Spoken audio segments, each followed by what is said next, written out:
A major boost for Collingwood ahead of Saturday's preliminary final against Brisbane. Nat Unides has those details. Nat, the high-flying Jeremy Howe is back.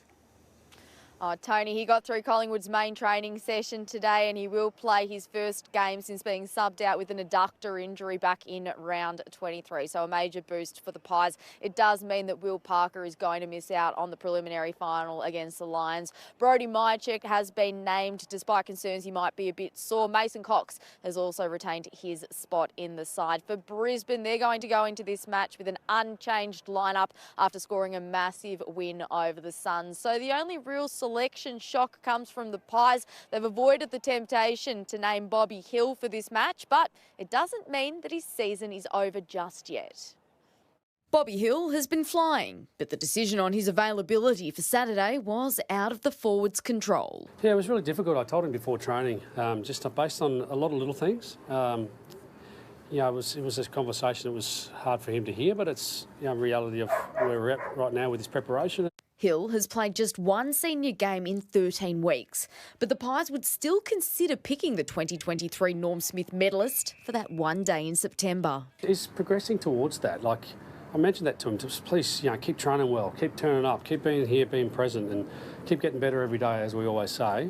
There may be a world where that could be true. In better news for the Pies, veteran defender Jeremy Howe will return from injury against the Lions on Saturday. Often, the focus at Olympic Park is on the Dacos brothers. But after last week's win over the Suns, some of that attention has shifted to Brisbane's Ashcroft boys, the sons of McRae's former Lions teammate Marcus. Yeah, the Ashcroft brothers are good. I remember his dad, he wasn't as good as his sons. Will and Levi joined teammates on the plane to Melbourne this afternoon. Brisbane touched down a day earlier than previously planned. In the 23 grand final, we went down, I think it was 2 days before, and everything just felt a little bit rushed. So for us, just getting down there and just making sure it doesn't feel like that is pretty important for this group. But they won't get access to the MCG ahead of Saturday's match. Instead, the Premiers will host their captain's run on Marvel Stadium tomorrow. Nat Unides, 9 News. Geelong and Hawthorn will go into tomorrow night's mouth-watering encounter unchanged, with ruckman Reece Stanley named as an emergency. And although having the week off, the Cats have somehow found themselves in the headlines. Well and truly, Trent Neese explains. It should be Geelong's biggest week of the year, but instead the Cats have been forced to address some unwanted headlines. I should have handled that situation better. But I also acknowledge that it was a private conversation. And sometimes private conversations become public. Coach Chris Scott apologising after an exchange with an AFL staffer which reduced her to tears. Though Geelong's main man vehemently denied it had anything to do with a vision-impaired journalist's attendance in a post-match media conference against the Lions. Have you spoken to him? Well, no, it had nothing to do with him. There's no reason to speak to him. And it certainly had nothing to do with Matt. The spotlight also on Bailey Smith, who lashed out at a photographer during an open training session before he too later apologised. I'm pretty comfortable that while we acknowledge we're not perfect, that we've got a pretty good track record. As to whether he could guarantee Smith wouldn't abuse a female media official again? No, I'll be brutally honest with you. Am I positive? No. Am I very optimistic? Absolutely. And while much of the discussion in Chris Scott's media conference surrounded the two incidents involving Bailey Smith and himself with two female media staffers, he says he won't let it be a distraction for tomorrow night's final. On the footy front, it's been a rather uneventful preparation in the lead into a clash against the old foe. Not that Scott is buying into any of that historic rivalry.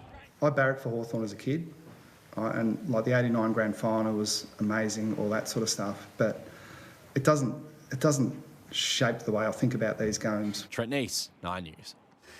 Melbourne defender Stephen May is on the hunt for a third club after the Demons told the veteran to explore his options. Chief Football reporter Tom Morris broke this story today.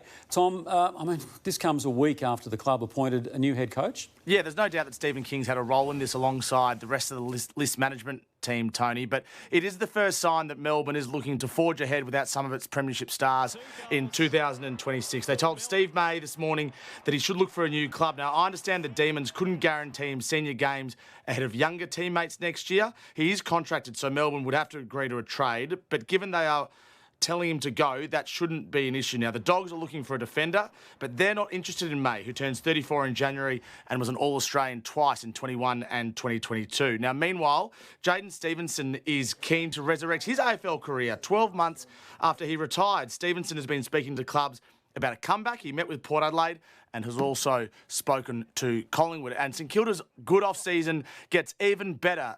Marcus Windhager has penned a fresh 4-year deal. The Saints players have a trademark every week. They give an award to the player who exemplifies this trademark the best. They call it the Moorabbin Man. Marcus Windhager won that more than any other player this year, proving just how loved he is within the club, Tony. Yeah, terrific news for the Saints again, Tom. Good on you. Well, again, the winds of change continue blowing at West Lakes following the retirement of one club stalwart, Brodie Smith.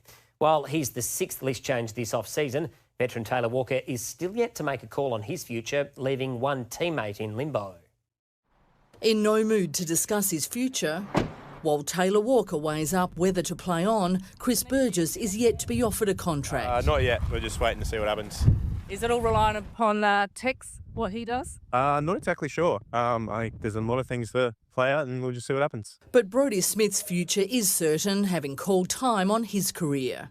That's probably been the hardest thing, is being able to say it out loud and tell people. But I think, yeah, deep down, I probably knew that, well, I knew it was my last home game. I was hoping, obviously, we'd win and go to the G the next week. But, yeah, deep down, I knew it was my last game at AO. All-Australian in 2014, his 273 games putting him 8th on the Crows' all-time tally. But the 33-year-old refuses to count himself amongst legends of the club. It doesn't sit that well with me, and it's still something that'll take a while to sink in, but certainly very proud of that. After a break, a coaching career beckons, perhaps back at the place that's been home for more than 15 years. Yeah, I've loved being here from day one, and loyalty was definitely something that was important to me, and I could never see myself leaving here and, you know, leaving Tex and Lairdy and Sloaney, these boys. There was no way I was ever going to leave the footy club, so, yeah, being a one-club player is really special. Vicky Schwartz, 9 News. Yeah, what a great career. Well, meantime, Lion star Zac Bailey has sidestepped questions about a potential move to Adelaide. The Crows have been linked with the contracted All-Australian forward, but his sole focus remains booking a 3rd straight grand final berth when they face Collingwood at the MCG. I absolutely love it here.